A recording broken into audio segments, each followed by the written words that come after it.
Bonjour tout le monde, je suis le neuropsy. Aujourd'hui, on va expliquer le fonctionnement du cerveau par les films d'Hollywood. Action! Premier extrait qu'on regarde, le film Memento, dans lequel le personnage principal est incapable de former des nouveaux souvenirs après un accident et un traumatisme crânien. On regarde ça. Mémoire à court terme. Je sais comment je m'appelle, qui je suis, mais je retiens plus rien suite à une blessure. Tout s'efface. Si cette conversation dure un peu trop, je saurai bientôt plus comment elle a commencé. Et quand on se reverra, j'aurai complètement oublié qu'on l'a eu. Et même, je saurai plus si je vous connais ou pas.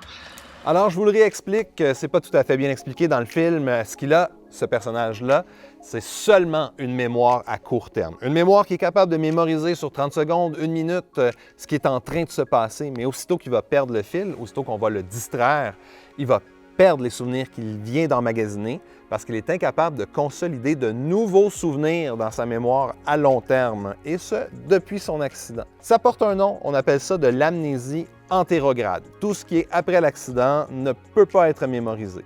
Par contre, notre personnage explique assez bien également dans le film qu'il mémorise ou qu'il se rappelle de toute son enfance, tout ce qui était avant l'accident. C'est la mémoire rétrograde, celle-là, elle est très bien préservée dans ce cas-ci. Croyez-le ou non, ça existe. On connaît ça, ce trouble-là. Près de nous au Québec, vous avez peut-être regardé la série Les Beaux Malaises. Martin Matt y présentait son frère qui a subi un accident de voiture, un traumatisme crânien, et qui est incapable également de former des nouveaux souvenirs, qui oublie au fur et à mesure tout ce qui se passe. Vous avez peut-être regardé le film Nemo également avec la belle Doris, qui oublie tout au fur et à mesure. Donc, dans tous ces cas, on parle d'amnésie antérograde. Prochain extrait qu'on regarde, la comédie romantique « Je te promets », qui explore une amnésie à l'inverse de ce qu'on avait dans Memento. Donc, l'actrice principale, Paige, se réveille à l'hôpital après un traumatisme crânien, un accident de voiture. Et à son réveil, elle a complètement oublié son amoureux et même de s'être mariée avec cet homme-là. On regarde ça. Paige, vous êtes à l'hôpital. Vous avez eu un accident. Ça fait mal? J'ai mal à la tête, docteur.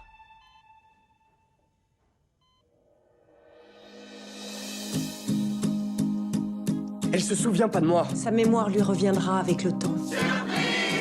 Tu nous as manqué. Retrouver une vie qui me rappelle rien, c'est un travail de longue haleine. Ensemble, on s'en sortira. Ce qui est réaliste dans ce film-là, c'est que Paige a oublié quelques mois ou quelques années avant son accident. Elle se rappelle pourtant de souvenirs plus anciens, elle se rappelle de ses parents, elle se rappelle d'avoir débuté des études en droit, mais ne se rappelle plus d'avoir changé par la suite en art. Elle se rappelle de son ancien fiancé, mais ne se rappelle plus de l'avoir laissé et de s'être ensuite mariée avec un autre homme. Ce qu'on voit dans cet extrait-là, ça s'appelle une amnésie rétrograde. Rétrograde, donc des souvenirs avant l'accident ont été perdus et oubliés. Alors que Paige est capable de former de nouveaux souvenirs, alors après son réveil, elle est en mesure de mémoriser et de se rappeler de ce qui se passe dans ses journées et de reconstruire des souvenirs après l'accident. On regarde un prochain extrait, le film Avant d'aller dormir.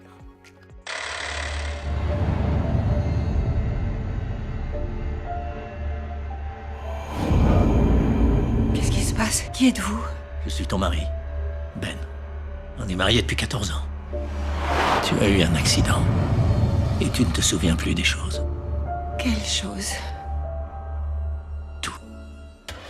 Dans ce film, on a le même fonctionnement que dans le film Les 50 premiers rendez-vous. L'idée derrière est que la personne, suite à un coup à la tête, un traumatisme crânien, est en mesure de retenir toute sa journée, mais lorsqu'elle va se coucher, elle oublie tout et le lendemain, elle repart à zéro, ayant perdu tous ses souvenirs. Alors, je vous explique que ça se peut pas. À partir de quand notre mémoire est capable de mémoriser sur un 30 minutes ou 1 heure un souvenir, ça veut dire que notre mémoire est capable d'encoder à long terme. Donc, de prendre un souvenir et de le consolider à long terme dans la mémoire. Si on est capable de le faire pour 1 heure, 2 heures, 3 heures dans notre journée, on devrait être capable de le faire pour plusieurs jours de suite. Ça ne se peut pas l'idée de perdre un souvenir pendant la nuit ou des souvenirs et de repartir à zéro le lendemain. Le sommeil, en fait, devrait plutôt consolider nos souvenirs et non les faire disparaître. Le sommeil sert à consolider, cimenter les souvenirs, donc ce qu'on a appris pendant le jour devrait devenir plus solide grâce au sommeil. Raison de plus pour dormir avant un examen, c'est bien d'étudier, mais on a besoin d'un 7-8 heures de sommeil. Alors, avant d'aller dormir, un bon film, mais sur le plan neuropsy, ça ne tient pas la route. On parle toujours de mémoire, alors un sujet un peu plus difficile, la maladie d'Alzheimer. On commence avec le film Toujours Alice. Dans ce film-là, Alice est une professeure d'université reconnue, invitée à des conférences. Et à partir du début du film, on commence à voir les signes de la maladie d'Alzheimer s'installer. Elle perd graduellement ses mots, elle oublie des noms, elle se perd à un moment donné en faisant son jogging sur le campus, jusqu'à en arriver à un moment où elle se perd dans sa propre maison à essayer de retrouver la salle de bain et les toilettes. On regarde ça. J'ai la maladie d'Alzheimer. À déclenchement précoce. Oh mon Dieu. Je vois les mots suspendus devant mes yeux, mais je n'arrive pas à les attraper. Et je ne sais plus qui je suis, ni ce que je vais perdre encore. Stéthoscope, Millennium, hérisson. Le film Toujours Alice est un bon film pour représenter la progression de la maladie d'Alzheimer, qui commence par des signes discrets. Donc, elle oublie des mots, elle a de la difficulté à trouver les noms des gens à qui elle veut parler, elle perd son chemin à un moment donné. Et plus le film avance, plus on la voit devenir confuse, perdue et avoir de la difficulté à mémoriser ce qui se passe dans ses journées. Le film est dur à voir, mais c'est une belle représentation de la maladie d'Alzheimer.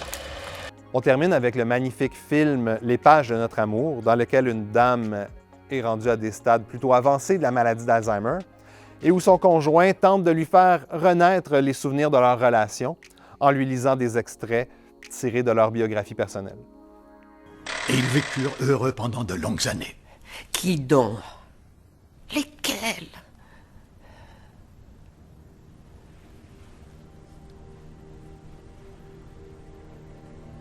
Oh oui. Bien sûr. Le film a plusieurs moments très touchants. Par exemple, lorsque Alice semble revenir et récupérer ses souvenirs et se rappeler de son conjoint. Malheureusement, c'est peu probable que ça arrive. Dans la maladie d'Alzheimer, le problème n'est pas une difficulté à récupérer des souvenirs qui sont encore là. Le problème de la maladie d'Alzheimer, c'est que les souvenirs disparaissent et s'en vont et se détruisent. Donc, une fois qu'ils sont partis, ils sont partis. Ils ne peuvent plus revenir et être rappelés. Donc, c'est touchant, mais peu réaliste.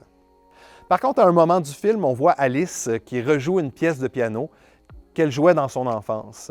Croyez-le ou non, c'est possible. La mémoire qui permet d'apprendre une pièce de piano, si elle est surapprise, cette pièce-là est comme enregistrée dans une mémoire motrice. On l'appelle la mémoire procédurale, comme si la mémoire des doigts pour se positionner sur le piano était préservée, alors qu'il est très possible que Alice ne se rappelle même pas de l'avoir apprise, cette pièce-là, mais soit capable encore de la jouer. Les films d'aujourd'hui nous ont permis de voir les différentes facettes de la mémoire. Il y a la capacité à encoder, rentrer un nouveau souvenir dans la mémoire, c'était la difficulté dans Memento. Il y a la capacité à garder nos souvenirs anciens, les souvenirs qui racontent notre histoire. Ce sont ces souvenirs-là qui sont perdus soit tout de suite après un accident, les derniers souvenirs avant l'accident, ou soit les souvenirs à long terme dans la maladie d'Alzheimer. J'espère que vous avez apprécié cette capsule sur la mémoire. Je suis le neuropsy N. I'll be back.